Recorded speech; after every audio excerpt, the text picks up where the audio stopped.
Val Nwaokoro just graduated from McMaster University's political science program, and she's really excited to begin at Western Law in September 2021. Today, I'll be chatting with Val about her experiences with the law school application process and her tips for future applicants who are interested in applying to Western and law school in Canada more broadly. So to dive into it, my first question for you, Val, is which law schools did you apply to and which ones were you ultimately accepted to? So when I applied to law school, I believe I applied to 4 of them. So I applied to Osgood, I applied to U of T because high achiever. I applied to Western, of course, and I applied to Ottawa. And funny enough, I only managed to receive an acceptance from Western because they gave me a contingency date where they gave me a scholarship. So I had to accept by a certain date. So it's not that I was rejected from any other school. I just didn't get a chance to get accepted either because I had to accept by a really early time to secure my scholarship. So, but those are the places that I applied to. Congrats on the scholarship. That's amazing. Thank you. And Thank you. What sparked your interest in law school? Yeah, so I think for me, funny enough, ever since I was young, I've been saying I want to be a lawyer, and I don't really know where that came from, to be honest. I don't even know how I knew what a lawyer was when I was young. But I think kind of just through my lived experience, where I was raised and who my parents were. So kind of my exterior, where I was from, it, shaped how I was perceived and how I was treated. And I think that kind of led me toward, wanting to engage in advocacy work. Because I didn't want people to have negative experiences because of how they looked. And then I think as I got older, I realized that there's a really strong connection between advocacy and the law. And therefore the law seemed like a really fascinating and viable avenue for me as someone who wants to create tangible change. So that's kind of how my genuine desire to, for me just saying I wanted to be a lawyer when I was like 5 years old, surrounding the law, that continued to spark my interest. And then going to university and having courses with people like Dr. Flynn, as you know, at McMaster, that definitely solidified my interest in me and confirmed to me that I really do want to do this. So it really started from like a lived experience sort of thing. That's what triggered my fascination with the law for sure. What was your application process like? So my application process was a little bit hectic, I will be honest, and that's because I did what everyone shouldn't do. And I started relatively late in terms of writing my personal statements, for instance. They always tell you, give yourself ample time to prepare that because you're going to have to edit it so many times. And you don't realize that you have like character limits on how much you can write for each school. And each school is asking you something different. And that's actually one of the main reasons I didn't apply to Ryerson, because I didn't realize how different their questions were from all the other universities. So I freaked and I was like, I don't have time. But yeah, I left it a little bit late. I think I was writing my personal statements like a little over 2 weeks before the deadline, which is an advice I will totally not give to anyone. Please don't do that, especially because it cuts into your school. So it could be really hard to find the time. And I wrote my LSAT in October. So I received my score mid-October, I think. And I started studying in June. So I think that I kind of squeezed all the important parts like really close together to the deadline. Like I said, test in October, wrote my personal statements a few weeks before the deadline. Don't do it. It's a bad idea, but that's what I did. And that's why I say my application process was a little bit hectic, but we managed. So, yeah. So with that said, what do you think maybe made you stand out in your applications? Because ultimately you were successful. Yeah, I think that for me, at least I could speak for Western because that's the one that I ended up getting the first acceptance from and that I ended up just firmly accepting. I think that there was a few things. So the first, I would say my personal statement. So the way that it works with Western is that they have personal statements that are broken down into two different sections. So in the first one, you give like the general, tell us about yourself. It's kind of like the thing that you sell yourself with. So if there's any accomplishments that you've had, try to fit them in there, try to tell a story, those sort of things. And then the second part is like just, miscellaneous questions. I think for me, they give you options, but I chose the one that asked like, when was the time you were out of your element and how did you, persevere through that? So I think that what stood out for me really is what I was mentioning for what inspired me to go into law anyways. And that was my lived experience. I think talking about that and kind of that story of how it led me to want to engage in the law, and how I find law to be a viable avenue for advocacy. I think that really helps a lot. I think that the things that I've accomplished in my undergraduate career helped as well. So having a few research positions with professors, or just conducting research more generally. I think having awards under your belt helps a lot.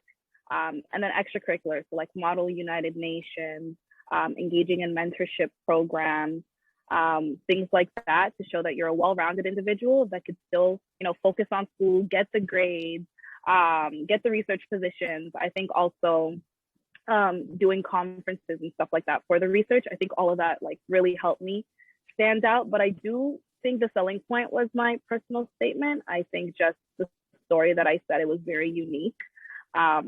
So I think that those were the things really that helped me receive my acceptance from Western for sure.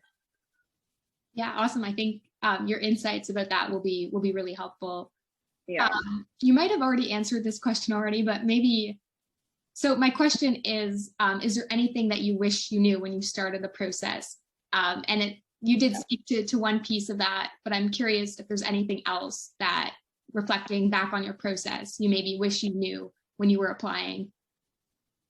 Yeah, I think maybe to expand a little bit on what I said before is I just wish I really took into consideration that all universities will not ask you the same thing. And therefore you have to prepare ahead of time and ask you the same thing. I mean that for the personal statements.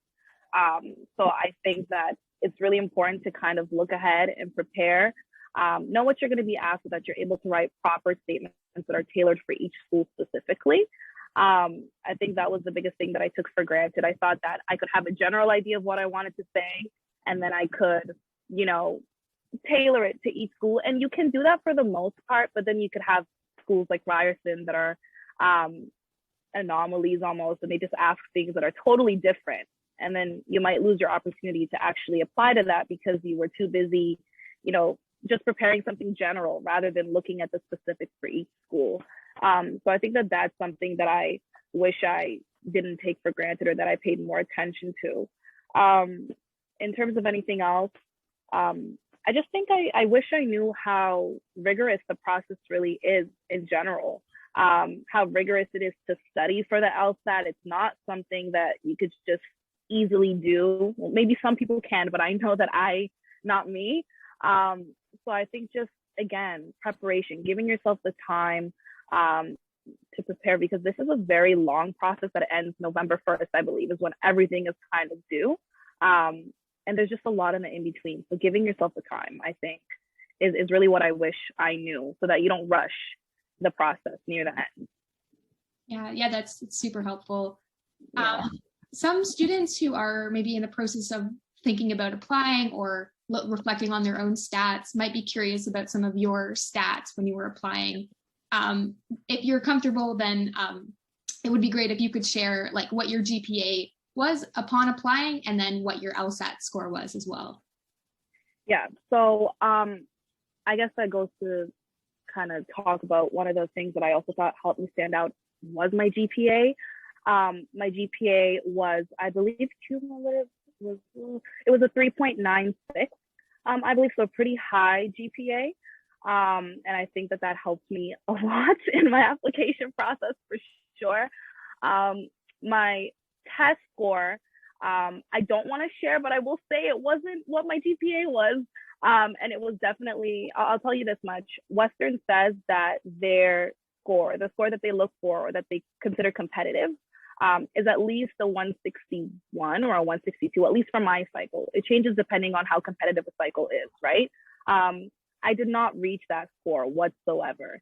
And so that for me actually was one of the reasons when I received my score back, I thought that I was like, oh, this cycle is over for me. Like, there's no way I'm going to have to try again next year because, I just saw my score and I was like, there's just no way. It's not that it was a bad score, but it was pretty standard, pretty basic. And I knew that this was a competitive cycle, so I didn't expect anything out of it. But yeah, I think the GPA helped me a lot. So yeah. Yeah, I think that, like, again, it will be like really, really useful.